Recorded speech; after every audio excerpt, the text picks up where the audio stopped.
Are you ready? Let's get it. Here we go. It's about to go down. Real Talk with Pasha B. All right, y'all. Thank you for tuning into this week's episode of Real Talk with Pasha B. It's 2021. Glad to be here for another year. Another, how you say year in Spanish? Somebody tell me. Año. Another year. You're too far removed from Miami. I am. But get me mad though, mama. I am joined by no other than the best person on the planet, Sheneka. Not the best person. The bestest. Happy New Year. Happy New Year to you. My first time seeing your face in the new year. I know. 2021. I'm digging your Caribbean vibe. Just because I need to take these twists out. It's been a minute. The new growth is real. Them roots is showing. So we have a great group of people to talk about everything and anything that happened in 2020, Sheneka.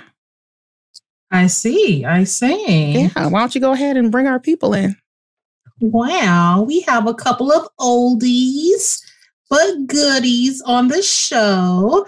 If you all remember from a couple of past episodes, we have Mychael, comedian extraordinaire. Welcome back, Mychael. Thank y'all for having me. It's a pleasure to have you back again. And of course, Nubia Soul Goddess. How are you, madam? What's poppin'? Tap in. I love it. And we have some fresh meat with us today. Wow. Not fresh meat. Yeah, she did. Fresh meat. She did. Hey, Brian. What's going on, y'all? How are you? I'm too blessed. I see. Yeah. Well, thank you for joining us for this episode of Real Talk with Pasha B. Yeah. 2020 year in review. 2020 in review. Go ahead and gasoline. Mm-hmm. Gasoline, vodka. Was that I need the vodka. I need the vodka. 2020. So, we're early parts of 2021, and I definitely want to, again, thank you all for joining, especially the ones that's on the podcast, because 2020 has been one for the books. So we wanted to do a 2020 recap. And I think the first thing that kind of emulates or is emphasized by 2020, of course, is this pandemic. But we're going to start out a little earlier. But it was still pandemic time. I guess it just wasn't officially categorized as a pandemic. January 2020. Sheneka, we started January 2020, and what happened? Kobe died. He went on to the upper room, him and his daughter. So, us as a community, I think one of the first things that we experienced, and you know what? Kobe's death wasn't the first, I'm going to say, impactful celebrity death of 2020. But it was the impact. Let me say this. It was the most impactful, but there were still notable celebrities who passed. Like 2020 opened up. Who? Let me. You said prior to Kobe? Prior to Kobe. Yeah. 2020 started us out right. I think 3 people passed away in before Kobe. 2 or 3 people passed away before Kobe died. And it was kind of like, okay, this is how we're starting out. Then, and I'm going to tell you who those are in a minute. Then it was Kobe, of course, and his daughter. And it just seemed like a snowball effect. It was just bad. But I do remember there were a few celebrity deaths, and correcting myself, not as impactful as Kobe's tragic situation with him and his daughter, because that was tragic. I think what not only took a lot of us for a loop, Kobe looks at everybody looks at Kobe as the good guy. We know that. No matter what happened, in his life, legally, not legally, whatever. I think in 2020, Kobe, he's a good guy, family guy, all of that stuff. And for him and his daughter and the other passengers, let me not forget that, the other passengers that were killed in that tragic accident that like popped the can to 2020. And it's kind of been going downhill ever since. I'll say that. What do you guys think?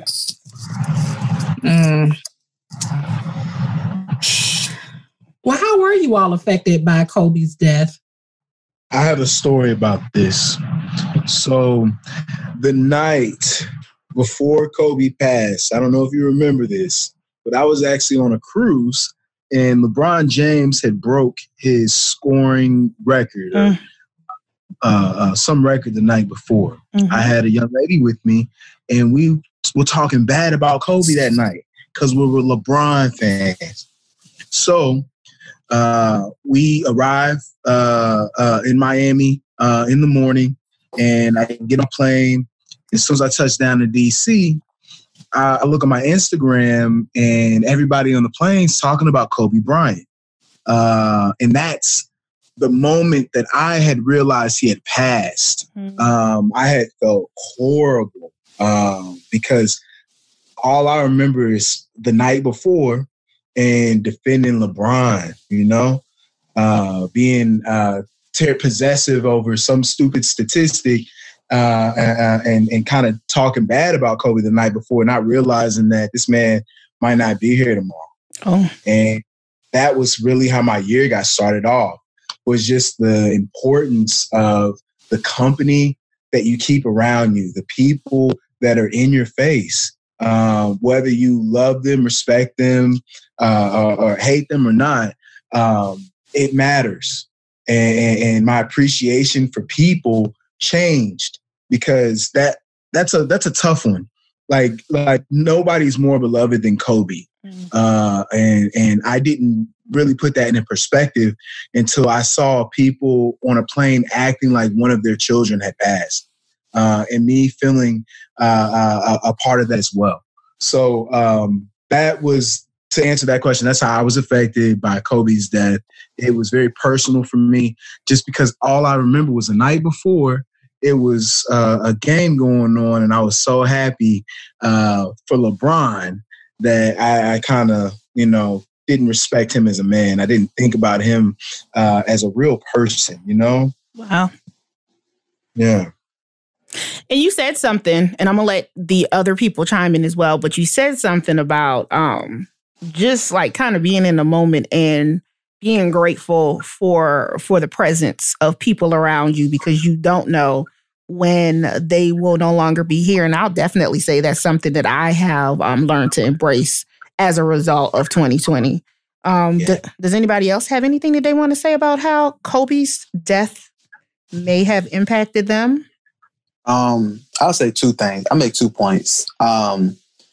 I personally, it didn't really affect me. I'll say that off the bat. Like when it happened, it was kind of like, oh well. Not oh well. That's not messed up. Born with the shits. But for me personally, because I was like, I feel like everybody, like he's a celebrity, and I get tired of always hearing about what's going on with celebrities, and it's just being a big deal. So it's like, for me, it was just like, this man died. I didn't really know him. I'm like, that's sad to hear. That's what happened to him. It taught me that it affected a lot of people. Like a lot of my friends I was texting, they were just like, I'm sad. Like I didn't realize how impactful his life was on other people. I didn't really realize that in general. The second thing I would say that it taught me is that I think that as a society, culture-wise, we're very hypocritical. Because a lot of people say that, I know especially in like the comedy community, they be like, man, people trying to control what you say. You can't tell a joke no more. People get offended. And that's what like everybody was saying, like we getting too PC. And then though, a guy made a joke about Kobe, and like all those people that was saying we too PC was like, wait, this is too much. You can't be making a joke about Kobe. So it made me think about like, what's off limits, what can't be joked about, and where are we at in society right now? See, let me make my clarifying statement first. I'm not a sports fanatic. I do watch sports. I do have my favorite players, and he was one of them. Not so much because of him as an athlete, because of his philanthropy, his ability to connect with the human genome. He was that person that you really wanted to meet, in my eyes, to have a conversation with, just on GP, not about sports. And I personally think that is why it affected so many people, because they looked at him in other aspects other than his athleticism, his sportsmanship, his character as an individual touched people. That's why I think a lot of people were sad about it. Do you think that the masses would have been as upset with Kobe's passing if other people weren't affected, such as his daughter and the group of people? If something had happened to Kobe individually, I know that, as a culture, we would have been in an uproar. But do you think it was magnified because of the how it happened and the amount of people that lost their life that day? I think that may have magnified it, but I still think that people would have been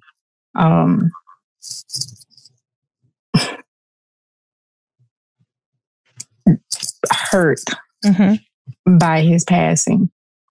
Like I said, because of the type of person he is. We get tired of hearing about stars, but there are certain stars that stick out.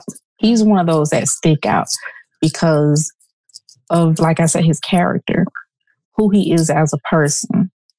His stardom didn't make him like he's genuinely like that. It's like running into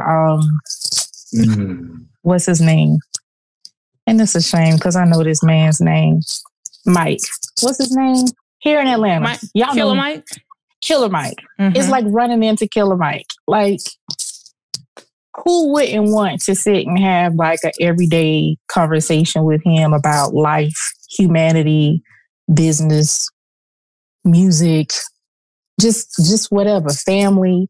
He's one of those people that you like, man, I just want to sit down and have a talk with you.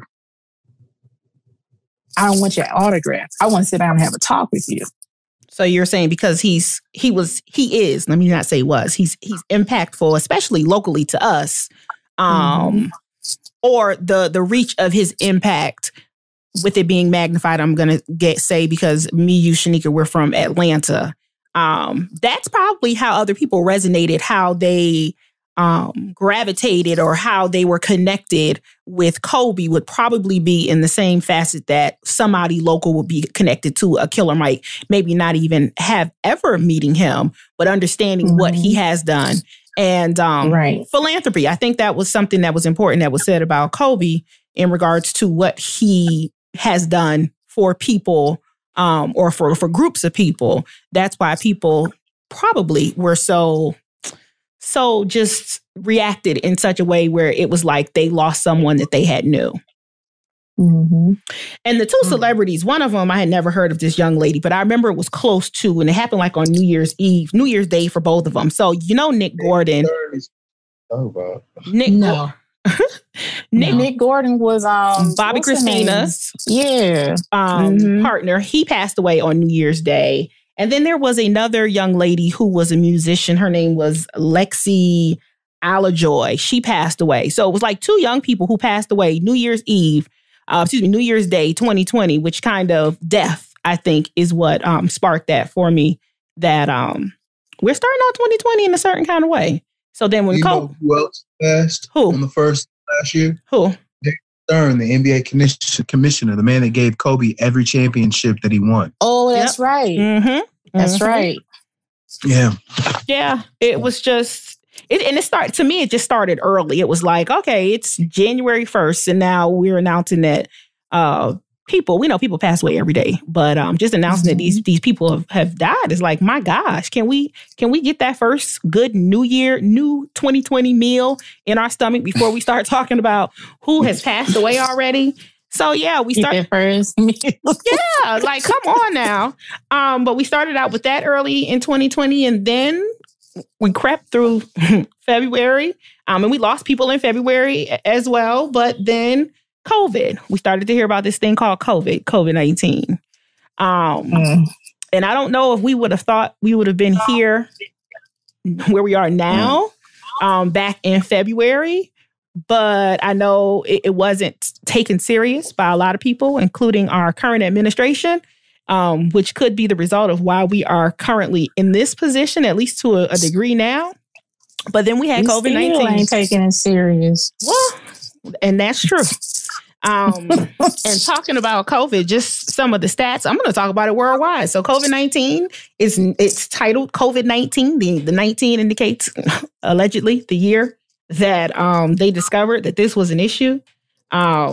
Worldwide says that 84.8 million people have had COVID-19 to date. Out of that 84.8, 47.7 million have recovered. I don't know what that looks like.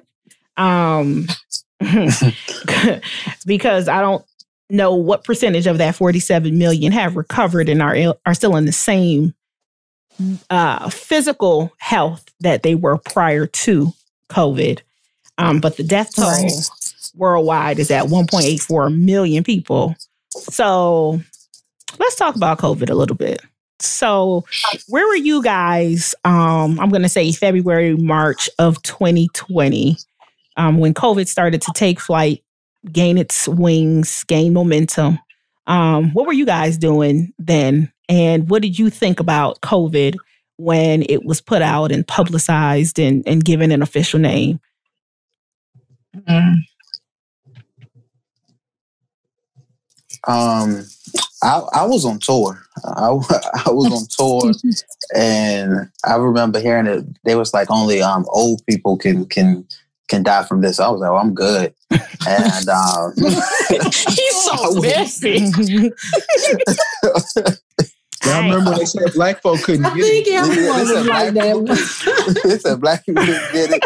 I was like, I'm gonna be like, my melanin is thick. I'm good. I'm young and I'm chocolate. Right. So I'm not old and I'm black. I'm good to go. He's so messy. So messy. I can't. So, I thought I was with the shits. He's with the shits even more. Mm-hmm. Damn shame.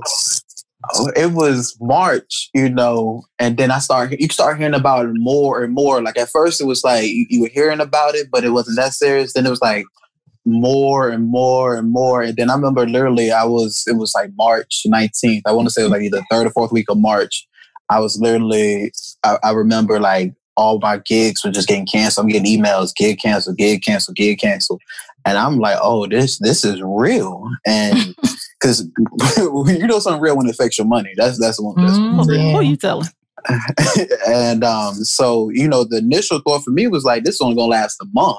Mm-hmm. And which was what we were being told back then. Anyway, it was going to be done by Easter. By Easter, right? Mm-hmm. And now it's January 2021, and it's just like, man, we handled this the wrong way. We had the wrong leadership in place, and we on the second strand. Yeah, it's like we could have had this under control, but it's like, wow. Yeah, I remember there was a lot of finger pointing in the beginning. I remember 45 trying to point fingers and blame and things of that nature and downplaying. And I know that it has come out now that he probably knew more than what he led on to believe, whether it be back then or now. And of course, it should have been handled differently. But yeah, I don't think that we ever thought that we would have been where we are now. Brian, where were you at in February or March of last year when COVID started to take off? I remember being in DC, seeing everybody fall out from it. Literally or figuratively? I think we had it in November. We did. Yeah. Yeah. Like honestly, we had it in November everywhere. Mm-hmm. Remember? They kept calling it bronchitis in all the hospitals. Or SARS. Right. And then February, you say, what happened? I had my boss tested positive right when we went locked down. I guess that was March. The next month, he tested positive. And it just happened so quick.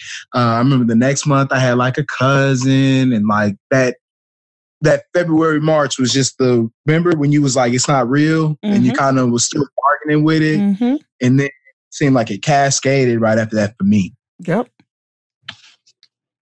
I remember it truly impacting, I'm going to say in the beginning of March. In February, people were kind of watching and looking and listening and taking in what was being taken in, whether it be that Black people couldn't get it or it was only going to infect or impact the older population. So people were kind of, still living their life.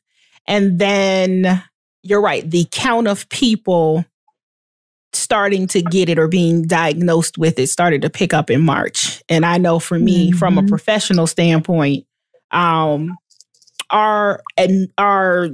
senior management made the decision to allow people to go home and work full time from home, full time from home, which then I think that was kind of from a professional standpoint, at least from my 9 to 5, that was the light switch that kind of turned everything for me. And working with a federal agency as I do, the data is kind of charted. I want to say differently, but it is charted because I think federal money, they have to account for certain things. And I'm going to air quote that. So we hear every day, there's an email, there is a notification system that they set up on government issued equipment that says, okay, someone has tested positive. And these things come up all day, every day, to the point where it doesn't allow for you to pull away a little bit. Like you're always in the know. You're always having something to do with what is going on because you're seeing it. And I'll say that that's how that impacted me, kind of from a professional standpoint with the 9 to 5. What about you, Sheneka? Because I know we kind of in the same boat. Yeah. That week, I want to say it was about mid-March. Prior to that, I would say that I felt like the whole coronavirus was marked by confusion. Just different messages being sent out via the media, via the administration, people really not knowing what it was and putting out just conflicting information. So for me, it was marked by confusion. I knew it was serious when I want to say that mid-March, I traveled at times for work, and I was just coming back from Savannah. And I remember when I got back to Atlanta, it was like, okay, starting Monday is 100% telework. This is Friday. And it was like, okay, take all your stuff home with you. You're doing telework. Now, the employee in me was like, yay, telework. But still, I'll say the whole thing was marked by confusion. And I don't want to jump ahead of the flow of conversation, but I want to say that confusion has definitely, I think, significantly impacted all of us. And in some instances, we may not even be aware to what extent when you talk about just the emotional and mental drain, because you just don't know what to believe. Right? You don't know what to believe. You don't want to feel like you're being overly cautious. At the same time, you're trying to have some semblance of normalcy, but you don't know what to do. You have people who you're scared to talk to people, you're scared to hug people. Like I've literally had people, they don't know whether to shake your hand or hug you. And this is like family and close friends, based on all the conflict and information that we had. So I'll just say overall, confusion would be how I would describe 2020. And I'm glad that you brought that up. And Nubia, we're going to get to you, but I'm glad that you brought up confusion, because I think one thing that we didn't mark as a timeline when we talk about COVID in that February, March time period was that we know that 2020 was an election year, right? So when all of this stuff popped off, it was right around the time where there were primary elections that were going on. And I think Iowa probably like started in February 3rd, and it just was trickling from state to state. So I know me and Sheneka have talked about this off air in regards to the way that COVID was used to manipulate certain things that was going on. And there could politicized it. It was completely politicized. Yeah. So Nubia, when that February, March COVID pop off, what was you doing, honey? Because I know you. And wait a minute. When did you and Teresa? When did y'all have the play? Was that last year? So, or was it 2019? It was both. So this is how everything played out, because like I think it was what's the guy name? Mychael? Like he was saying, actually coronavirus, it started like that November. Mm-hmm. And they didn't really publicize it or like give it so much juice. It was just like, oh, it's an influx of SARS or bronchitis or whatever, because people at the job I used to have were dropping like flies, getting sick. And we was just like, why is everybody getting sick like that? I got sick. Another girl got sick. And on my paperwork, I remember reading the paperwork and it was like severe acute respiratory infection. And then at the bottom, it was like coronavirus. I was like, what the fuck is that? Like, I don't know what the fuck that is. He was like, just take these 3 medications. I was like, okay, how long should this last? Because I feel like I was about to die. And when was that? This was November. Yeah. That was November. Are you in the DMV? No, I'm in Atlanta. Wow. Okay. So, I didn't think anything of it. I just was like, okay, I'm big on herbs, taking mineral supplements, that kind of thing. My best friend, she's a nurse. She was like, what the doctor say? And I told her, she was like, listen, take that medicine, but double and triple up on those herbs, drink plenty of water. Cause she was like, what you got to do is clear out the mucus that's going to start building up. She said, that is going to be your biggest thing. You got to keep that thin and clearing out. It was horrible. I literally was out of it for like 2 weeks. Wow. That was November. But the play, it was on my paperwork. Because they give you like a everyday name for your illness, and then they give you the scientific name. So the scientific name was the coronavirus. I was like, what the hell is that? I didn't know what that was. Then I started hearing about it in the news, and I didn't put 2 and 2 together. I was just like, I took my stuff, I'm good. Wow. I'm good. But we did the play in September. Okay. And then we turned around and did the play in January. Right before they just kind of like start like shutting stuff down. But that affected the tour. That affected both of our tours because the play was going on tour and I was going on tour. So February, March was when like everything was just like shut down. Like everybody was at home. We had this curfew, I think, at that time. It was wild. Yeah, it was wild. So travel. Due to COVID-19, travel has been impacted. Trying to get normal, I'm going to say everyday household items can be impactful. I got something funny. Toilet paper. The toilet paper. I don't know what the hell y'all was doing with this damn toilet paper.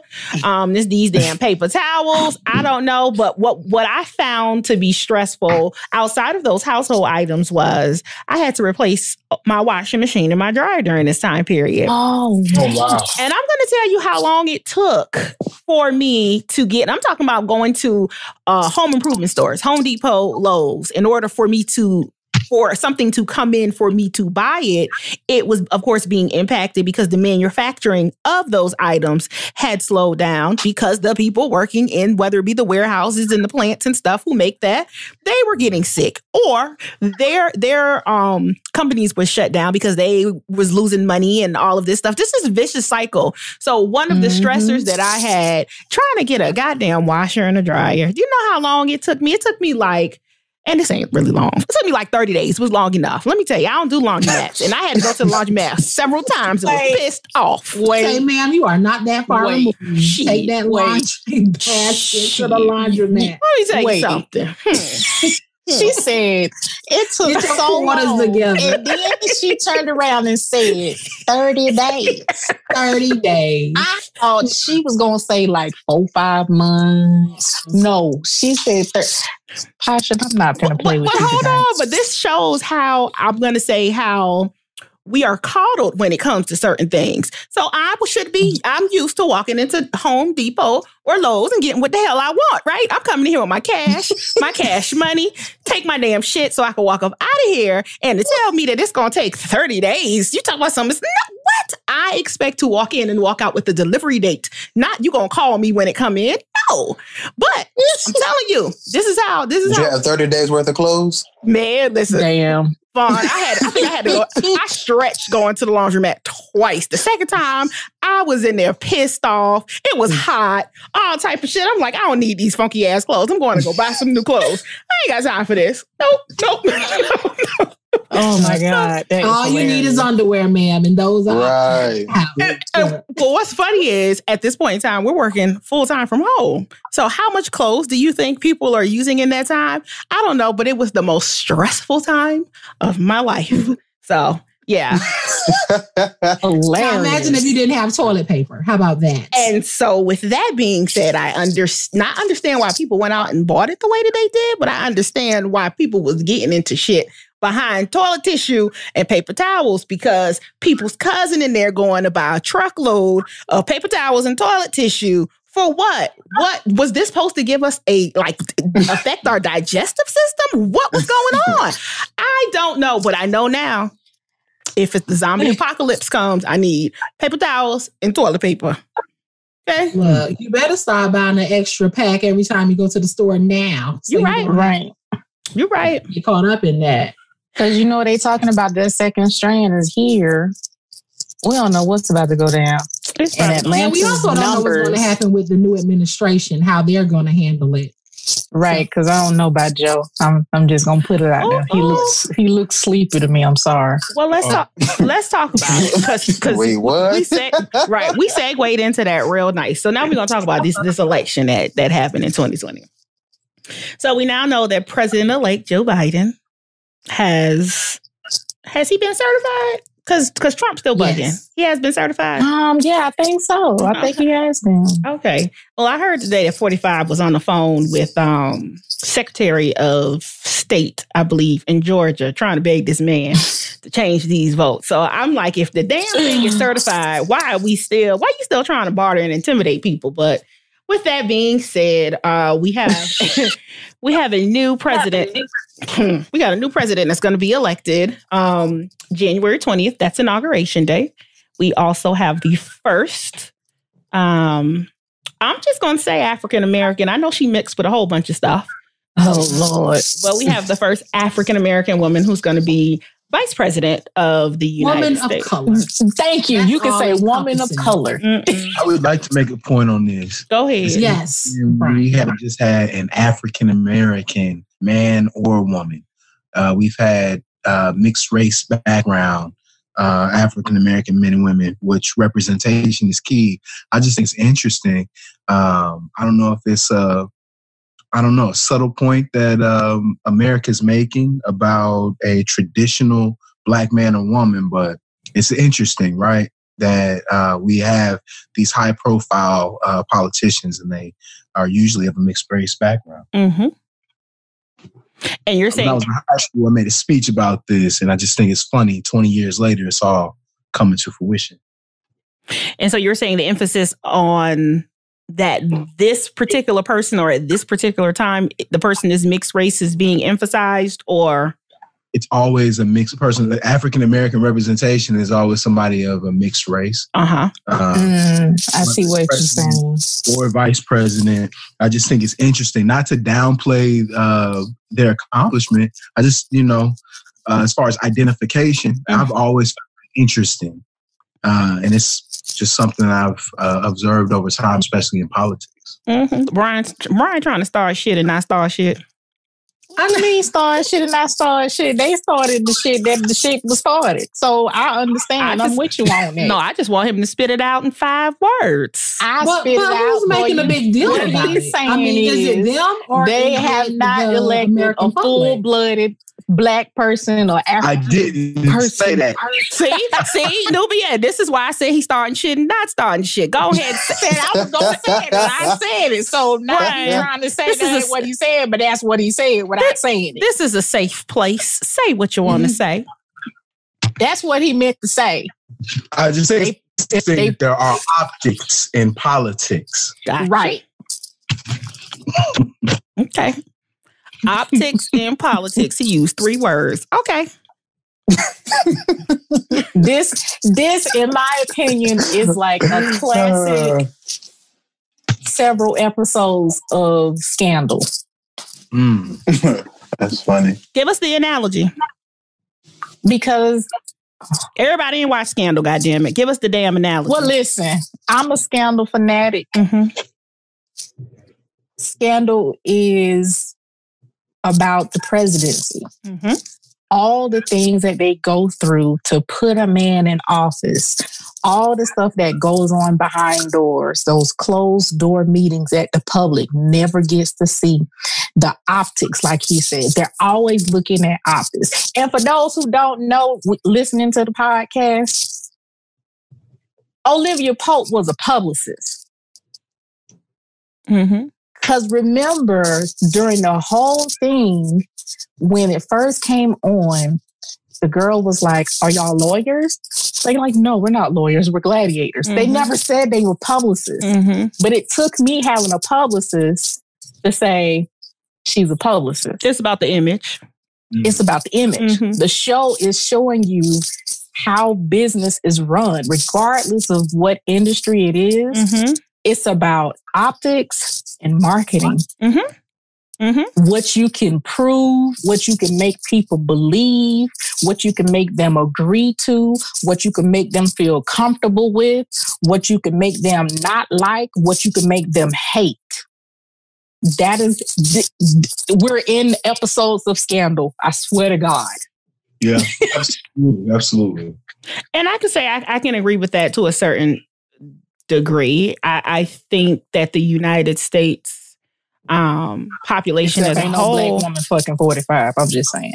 Go ahead. Oh, okay. I think that we are we're hypersensitive to all the social media stuff, to all the what it looked like when it's on the screen.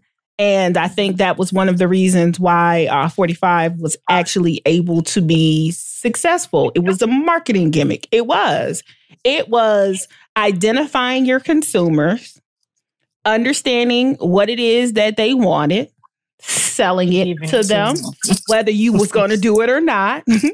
And that's what he did. And if we're going to just use the terminology because he's a businessman and that's what people gravitated towards, he's a businessman. So he understands the optics or what it would take from a marketing perspective to win people in. Right. Sheneka, what you think? Your team is everything. I see the side of that mouth is pursed today. The side of that mouth was pursed. The only thing I want to say in response to that is, and not get too political. I think one of the biggest problems that certain groups of people have, especially the Democratic Party or parties outside, let me just say parties outside the Republican Party, stay on code. Like, stay on code. We so busy talking about who Black enough, who not this, who doing that. But the Democratic Party is so diverse, diverse. I don't think they can afford to have all of this infighting regarding titles and you know, who's Black and how they come across. When you have an opponent who is much more homogenous and they can stay on code. And we need to stop having these conversations, I feel, in the public light, because it's just divisive and it's not goal and task oriented, which is why we are where we are here today. Because, you know, Pasha and I, we spoke off air, you know, I'm not excited about the upcoming administration, but given that that's what we're dealing with, okay, we're going to stay on code. But, you know, whether or not how optics are, if she identifies as being Black or Indian or whatever, it's irrelevant at this point. What's the goal? What are we doing now from here on out? Because we have bigger fish to fry than to talk about how somebody identifies. Because I'm going to be honest, I don't believe in them. I'm just saying. I don't believe their campaign. Whose campaign? President-elect. I'm just being honest. I don't believe so it. And again, they're staying on code. So while we're trying to talk about who's doing what and whether or not you believe, I think 2020 has shown me that whatever it is I want to see happen, I need to kind of facilitate that. And I think, and this isn't personal to anybody here, but I just think overall, we have a whole lot of talking heads, a whole lot of people talking about what the problem is, and they're not even getting involved in what's going on in their backyard, because that's where it starts. Right. Damn, a president, what's going to impact you in your daily life is what's going on in your backyard. Right. It sounds like you said it's something changed. I could care less how Kamala identifies, how Barack Obama identifies. I mean, they're the first two. And to even have this conversation is overlooking the just systemically all the trauma and baggage and historical issues we've had to deal with as a people. Mm-hmm. So to even start having this conversation in present day and not acknowledge the root of it all is just insignificant. Like, where are we going from here? Brian, you had something you want to say? Yeah, Sheneka made some good points. I think she said something about her hope for the new administration, even though she's not excited about them. I think that she hinted at change throughout the party, they might be weak in their points of leadership, but are you saying something like this is going to expire mobility in the party, so we can be more effective, so there's less of that division, or so we can benefit from this rich market of not talking heads, but ideas. Mm-hmm. Exactly. So even when people talk about the previous administration, President Obama's administration, you know, that was a big point of reference as well as it relates to this during this election cycle that just went by, as far as nothing was done for Black people. Nothing was done for Black people. My question is, what was your ask? What was your ask? So many people, you know, are upset about not being catered to or having their needs just identified and resolved. But what was your ask? And in some cases, your ask could have been handled at the local level. It could have been handled in your backyard. Mm-hmm. But you're putting that responsibility on someone or in certain areas where it didn't belong. So I know for me, and I'm talking about for me, this has been definitely an educational period. 2020 has been educational for me as far as who's responsible for what, and even holding myself accountable as far as what my ask is. Mm-hmm. What's my ask? Like, I am on fire about these stimulus checks as it relates to the broader stimulus package. So everybody's, talking about whether it's speak on it, Saucy. Speak on it, Saucy. I know you got me hot. Speak on it, Saucy. Oh boy. Oh boy. But you talking about a $900 billion stimulus package, and why are we sending all these monies overseas? That's what I'm trying to figure out. Why are we taking care of sending all of this money out in foreign aid, and you can't take care of your people? So as it relates to this is passionate to me. Canceling student loan debt. Hallelujah. And let me tell you, I will jump in a chat in a minute on social media. Don't talk to me about, you need to take care of that because you made that debt. Guess what? As long as my money is paying for, my property taxes are paying for children in these schools. I don't have any kids, but my tax money is paying that.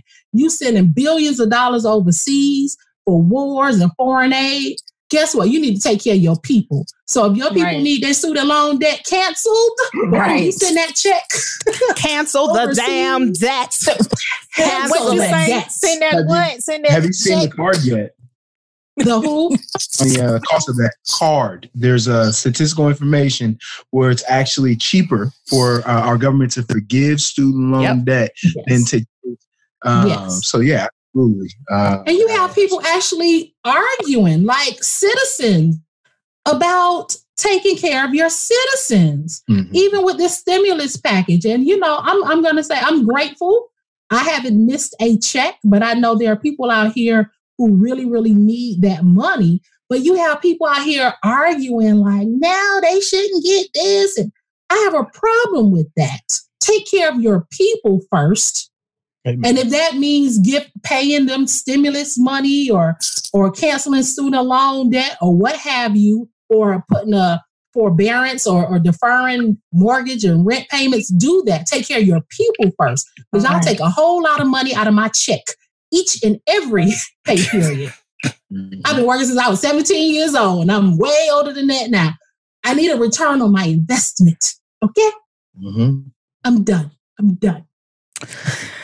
All right. I know we went to the left, to the right. No. We didn't, because, the stimulus checks were something that we were going to talk about. And this is the second piece of a stimulus relief bill that was signed into legislation in 2020.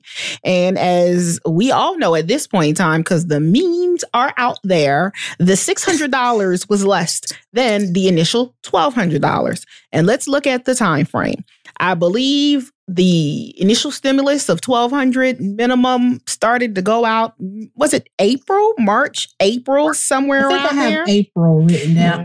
April 13th, the first round of stimulus checks, according to my notes. April 13th. I'm so done with her. All right. So then we have May, June, July, August, September, October, November. So another 8 to 9 months went by before they gave relief in the amount that was less than the initial amount of the relief.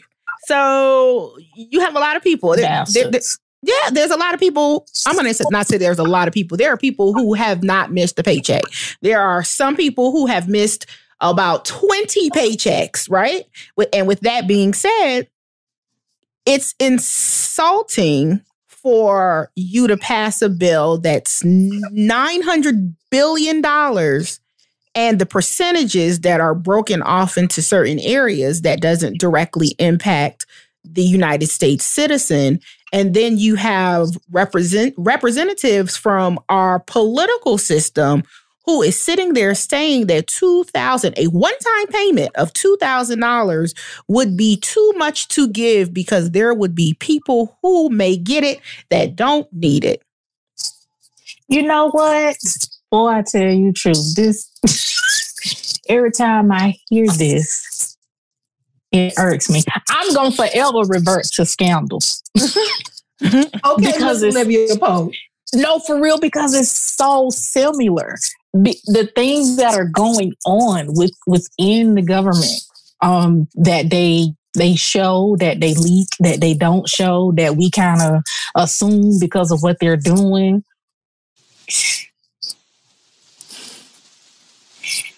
Like you said, it's upsetting. $900 billion this time. And This time. Because I believe it was $3 trillion the initial time. Right. $900 billion. And you feel, while you sit in your probably $500,000 house, making what? I'm just saying, whatever the cost of their house is, millions. You sitting in your big nice house, driving your car. If you're driving, you may have a driver making 6-7 figures a year as a politician, and you think $600 one time is enough. And they probably spend $600 going to the fucking salon. And that's, Sheneka mentioned something very important in regards to knowing what your ask is and knowing who you should be asking. Where they're directed to. Right. Because a lot of people don't know what parts of government are responsible for what. Like she said, her taxes pay for the schools in her neighborhood. A lot of people don't know that's where most of the funding for your local public schools come from, the taxes that you pay for your property, your house property. 67%, ma'am. 67% of my property taxes. See? A lot of people don't know that. They think it's the government, the federal government's full responsibility to take care of public schools. And it's not. People don't know that. That's why there was this big push for buying back the block with Killer Mike and them. Like, hey, buy a house. We'll help you figure out a way to buy a house, which would be beneficial for you and the community. Then you got more saying what's going on in the community.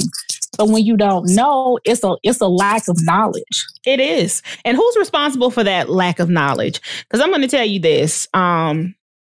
We can sit here and point, and not us, but us as the people. We can sit here and point fingers all day and talk about Biden and talk about all of that other stuff. And I get that. But half of the stuff that could benefit us, whether it be locally or that we would have be able to ascertain or touch on a daily basis that benefits us daily, it's out there. We just don't know about it. And we haven't figured out a way of how to utilize it so that it benefits us. So, for example, with the tax changes that happened in 2020, the best thing that anybody could have did last year was have a business. Oh yeah, because honey, a lot of people came up on these SBA and PPP loans.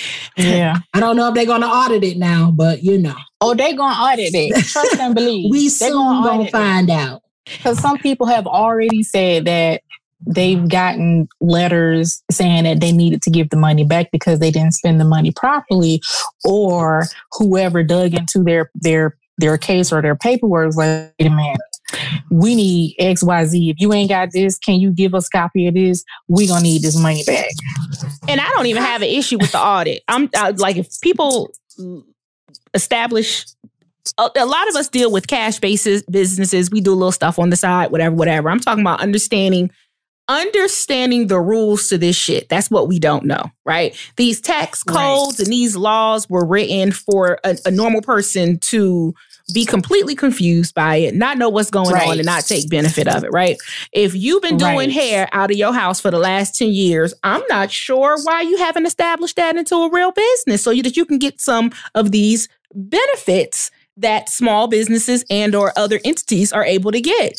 Like, it's there, but we haven't gotten to the point where we've educated ourselves on what's the rules of this game. We complain about the game, but we haven't learned the rules to break them the way that they should be broken. And I'm not talking about illegally. I'm talking about the way that other people benefit from them. I'm going to say broken, right? Because you got to know what the rule is in order to break a rule. And just because you're breaking a rule, that doesn't mean that it's illegal. That just means that they want you to use it this way. But hey, there is this hole that says that I can also use it this way, and I'm going to use it this way as well. So I think which is why Amazon hasn't paid anything. Which is why. Which is $1 trillion entity. Which is why the richest people pre-COVID are still the richest people during COVID, and their wealth has probably doubled or tripled during this time because they understand the game. I've heard that.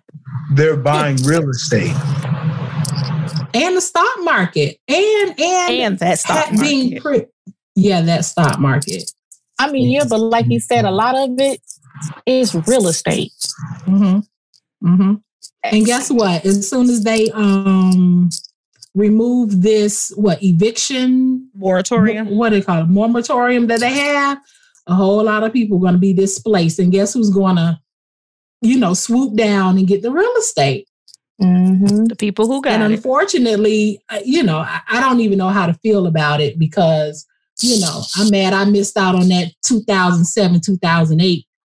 That bubble market I'm trying to make sure I don't miss this one. A lot of people came up and got nice houses for half price. And that's what some people are looking forward to now. Me, I ain't even gonna lie.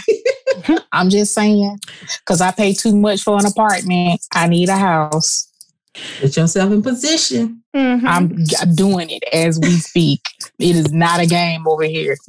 So we're going to quickly talk about this Georgia runoff, and then we're going to get into some positive stuff that happened in 2020. And I'm going to expect y'all to give me some positive shit. We ain't going to keep talking about this negative stuff.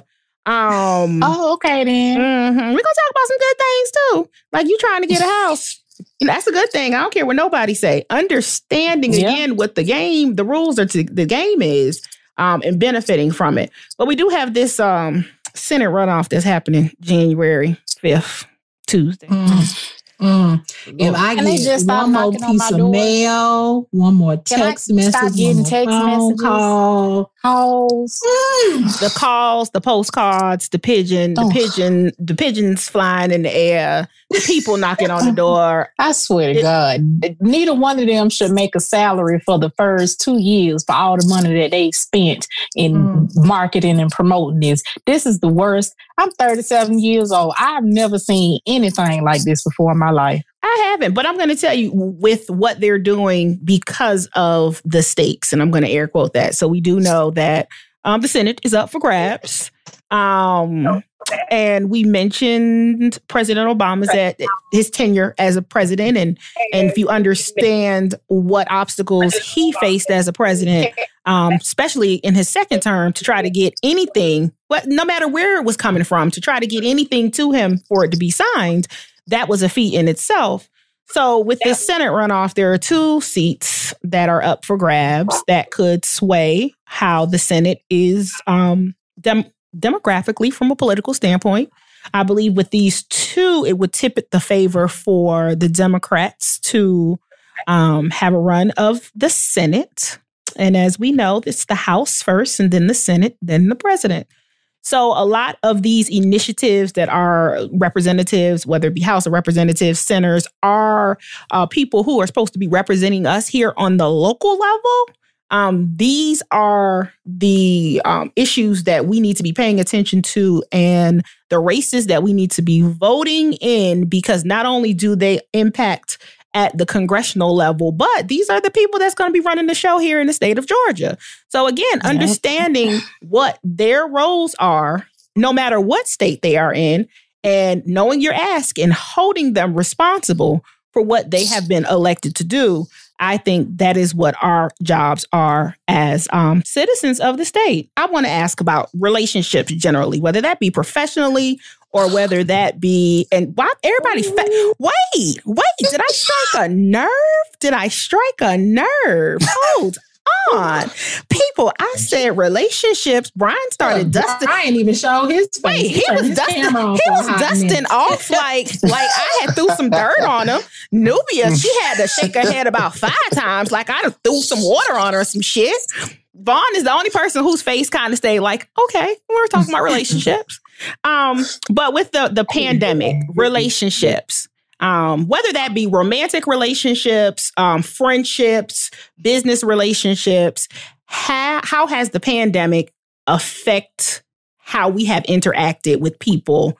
Again, whether that be romantically, professionally, anybody can jump and chime in because I'm pretty sure y'all got some stories. And hold on, let me perch myself. Go, Brian. Brian's been super quiet. I'm going to perch myself because I want to hear them. Listen. Mm-hmm. I'll tell you. You want to go first, Brian, or you want me to go first? Please go first. It's been fucked up. I'm gonna just be real honest. Like, personally, relationship, romantically, is been difficult. It's been difficult.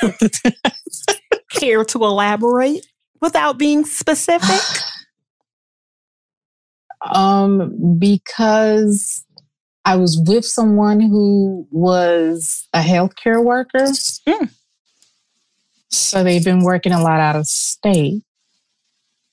So it's been difficult. So it's put a strain. So you emphasizing this difficult. Are we talking about just from distance? We talking about everything. Okay. Everything is difficult. I'm a real nurturing individual.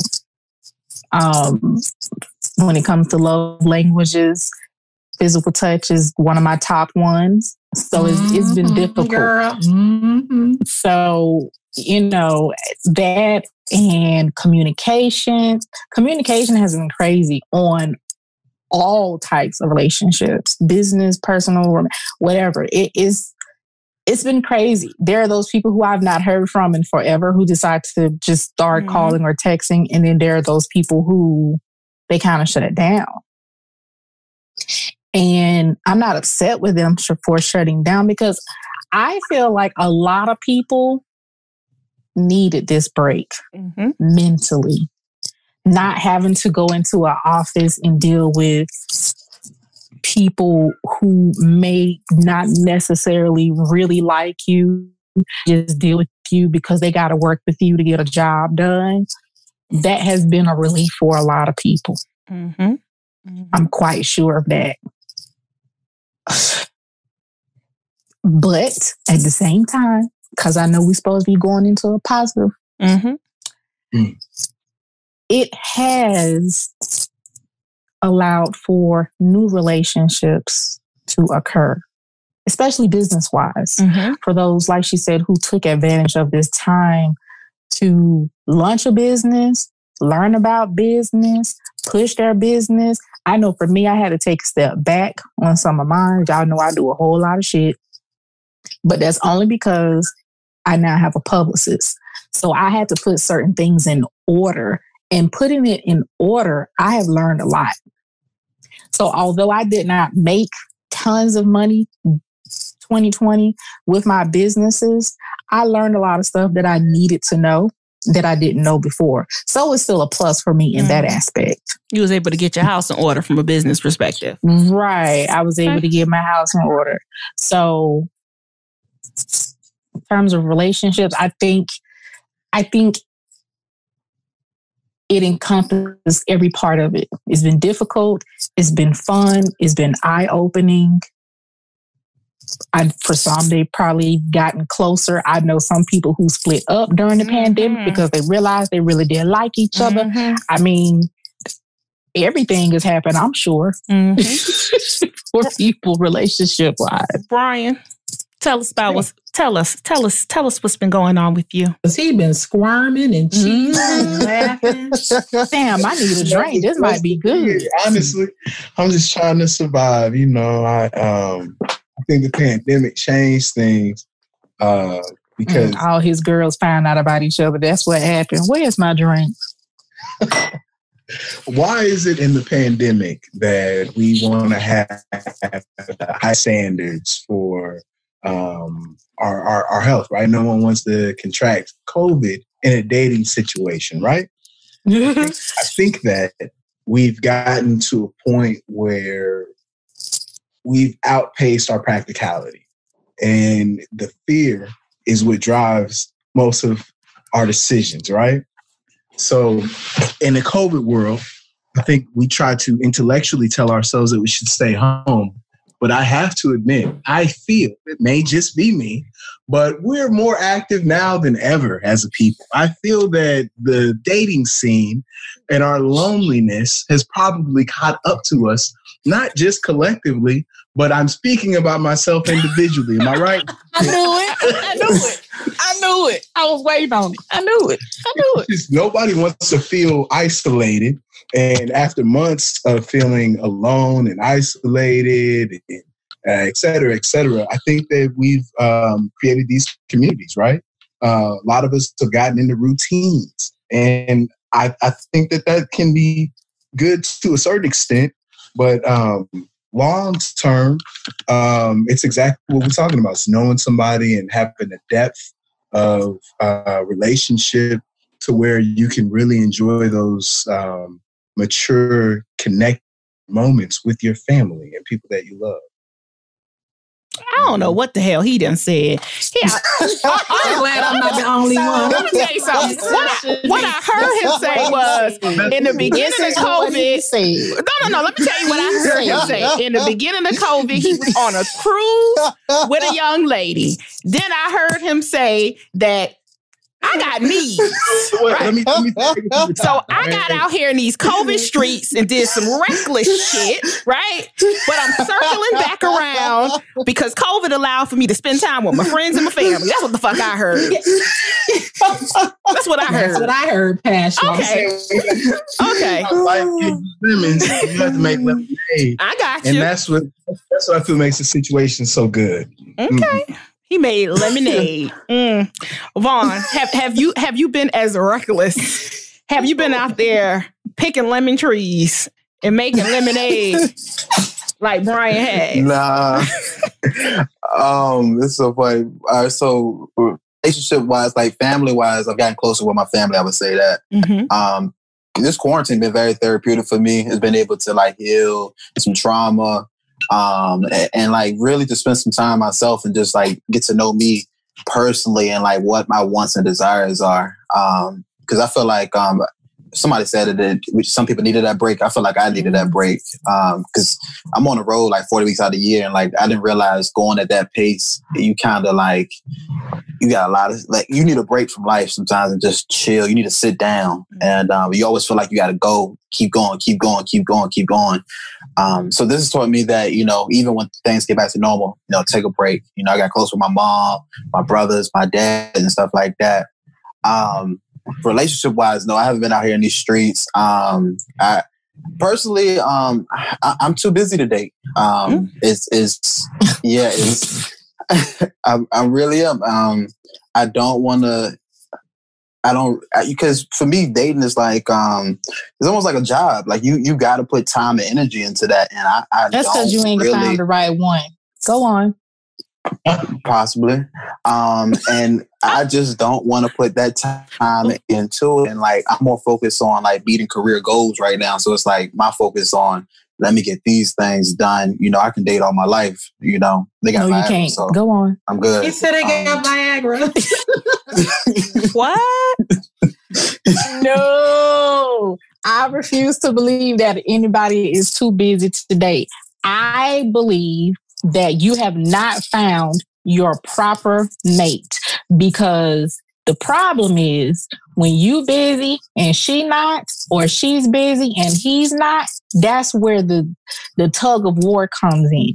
If y'all both busy, you find ways to make it work, but still get your shit done because your mind is kind of similar. You like, I got to do this, this, and this. I got an hour and a half right here. Let me see. Did she eat something? You ate lunch yet? Let's grab lunch together before we go back and do what we got to do.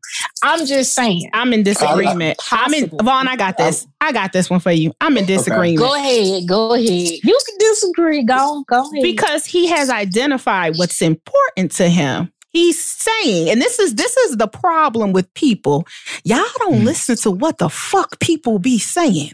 The man said that he has made a hierarchy and he is too busy, right? If he was to get into a relationship or go play with somebody, he's going to be playing with someone's time and energy when he not even in the mind space or the time frame or the part in his life where dating is his top priority. Not a priority. with you, brother. If you are out But there. if they want to play too, then y'all on the same page. That's what I'm saying.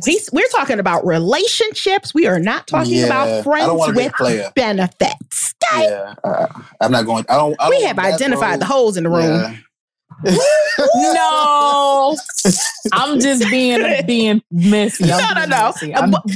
But Nubia, you have a point. Is like, I think once people identify what it is that they want, that you can do what it is that you want when you find someone who is equally yoked with the same things that you want. So if Vaughn at this point in time is saying he's too busy, I couldn't imagine being out on the road 40 weeks out of 52. I couldn't imagine to do that. So if so I did the math. No lie, I was like 32, 40 weeks, 52. That's 3 months. That 3 or 4 months that you got to sit out of a whole year where you're not working. I get it. I get why he's in that place, but I also get why that if you are, if you're out there and you're wanting to partake and be in these COVID streets, I get it. Just get with the other COVID streeters and y'all handle y'all business because Pastor's not trying to get COVID. Brian, he making lemonade. Buy some stocking condoms and you'll be all right. I got many backstories. It's just not my time. So, oh boy, Sheneka, how has your situation been with relationships? Whether again business relationships, I know you're working on a few. Platonic relationships, whatever. How have relationships been treating you during this COVID time? So I will say overall, this has been good for me. I know one of my friends, she jokes with me all the time. And I tell people I'm naturally an introvert. So you tell me I had to be in the house all day. Okay. All my stuff is here. I'm fine with being in the house. Scrolling on social media, talking on the phone, but overall it's been positive. I've had the opportunity to start a business, and to your point, Pasha, truly learning how to structure it so that it can be successful, and hopefully that we can benefit from some of the business perks or I don't know, tax loopholes or, incentives that's involved with the business. So that's been great. I'll say the only downfall I have is some of the things I do for entertainment. Like I love going out, live music, going to open mics, things of that nature. I haven't been able to do that. There have been quite a few artists who have transitioned online. So I do support them in that manner. And I think the biggest disappointment for me was my birthday. I celebrate my birthday every year with a party. And this is the only year I have not had a party for my birthday. So I'll say that's the biggest disappointment I've had. But overall, 2020 hasn't been that bad for me. I'm not. It really hasn't. Sorry. When was your birthday? That's what I'm thinking. Girl, on election night, November 3rd, I was upset. I had to share my day with the foolishness. Okay? I was upset about that. But I'll make it up. Hopefully next year we can do a little something. But overall, 2020 hasn't been. It really hasn't been bad at all for me. So I'm not in that category. As far as relationships, it is what it is. I'm good. All right. So before I'm going to incriminate myself, I'm good. Oh boy. So I'm going to tell you what 2020 has kind of taught me to wrap this up, or what my takeaways for 2020. 2020 was a time for people to sit still, and for people who needed it. It was a breath of fresh air for people who they're not comfortable with sitting still.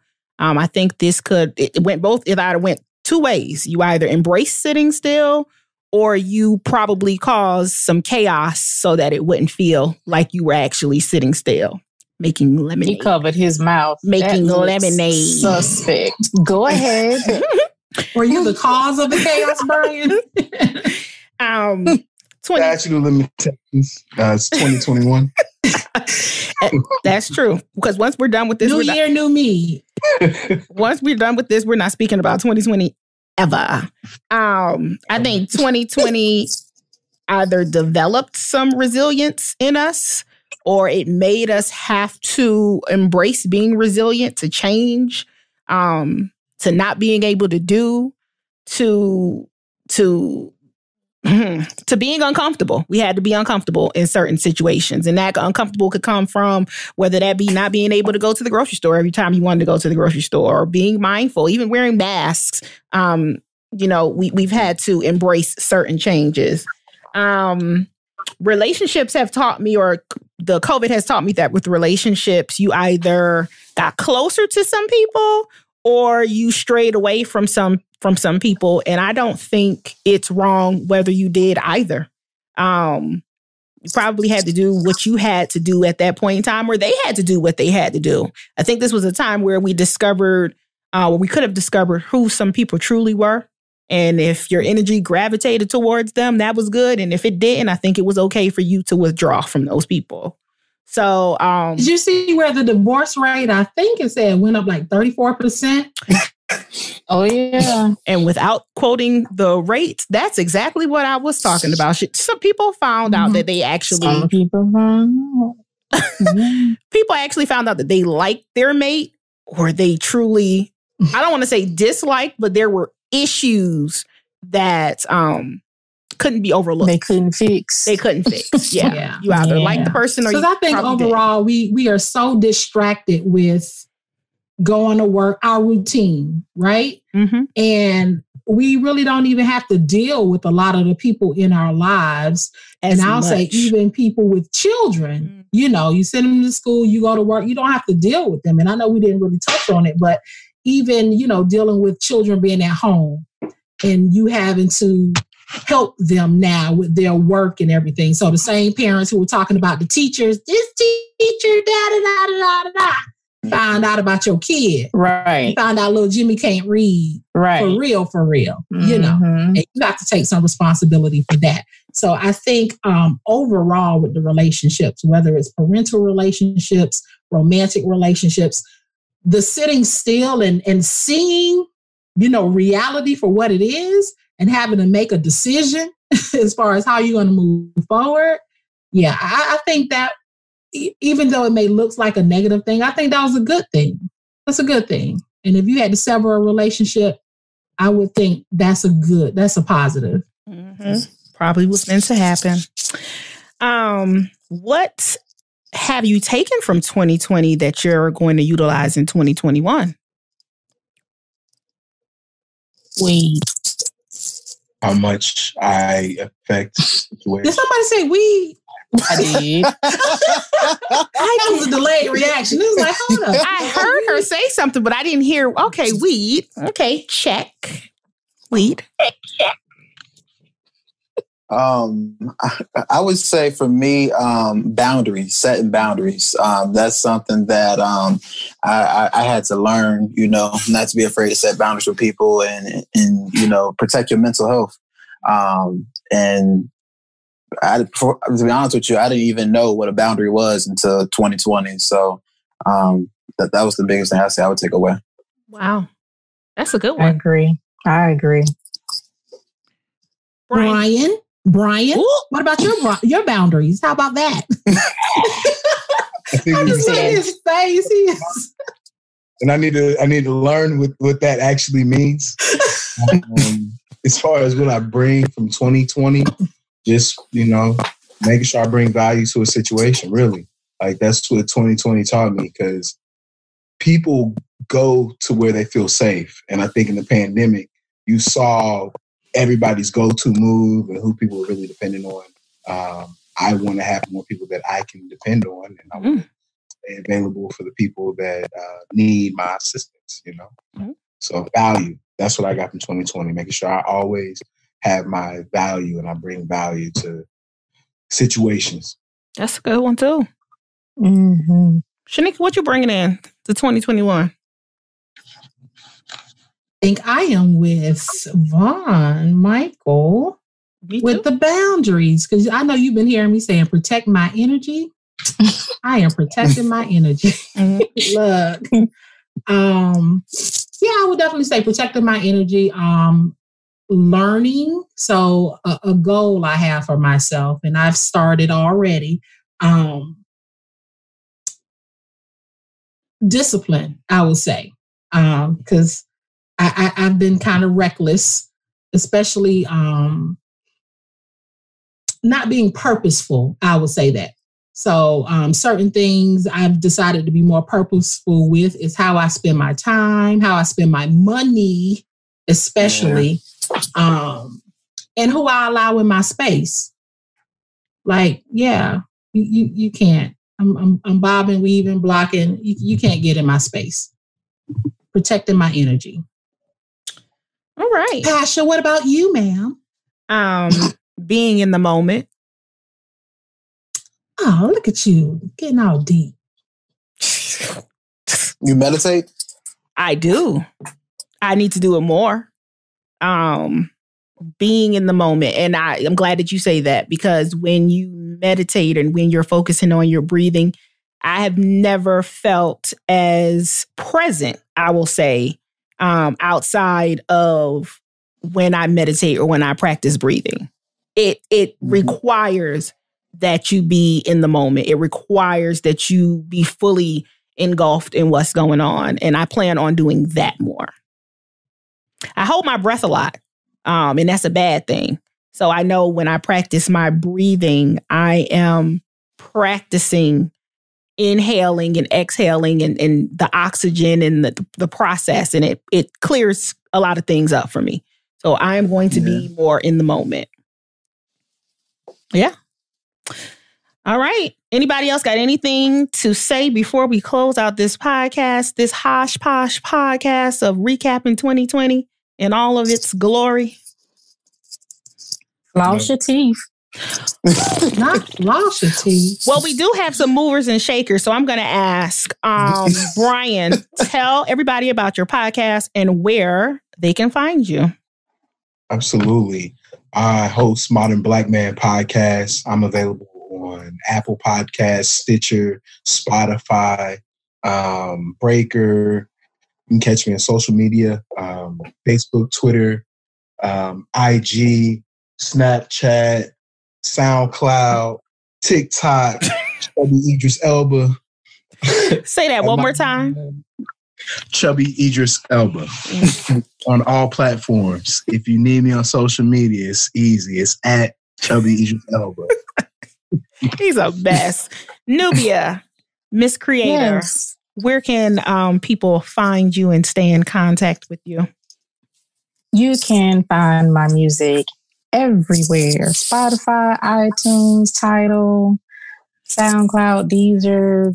I'm on some FM stations here and in Spain, London, Australia. Oh, international. Yes, ma'am. You can find my books on Amazon. You can also go to my website, NubiaSoulGoddess.com. I'm on all social media, Instagram, Facebook, Twitter, TikTok. And comedian Vaughn Mychael, what do you have going on and where can people find you? I have 2020. One thing I got done in 2020 that I'm really excited about is I finally finished writing a show. I'm going to film that in March, and that should be on Amazon Prime in like late spring, early summer. So make sure you add me on social media, Vaughn Mychael, to be updated on that. VONMYCHAEL. My podcast, What's the Lesson Podcast, that's on all podcast platforms. And I'm just putting out content daily. So, and just check me out for tour dates and a lot of stuff going on. That's what's up. It is. All right, y'all. Thank you for tuning into this episode. And until next time, peace. This is Real Talk with Pasha B.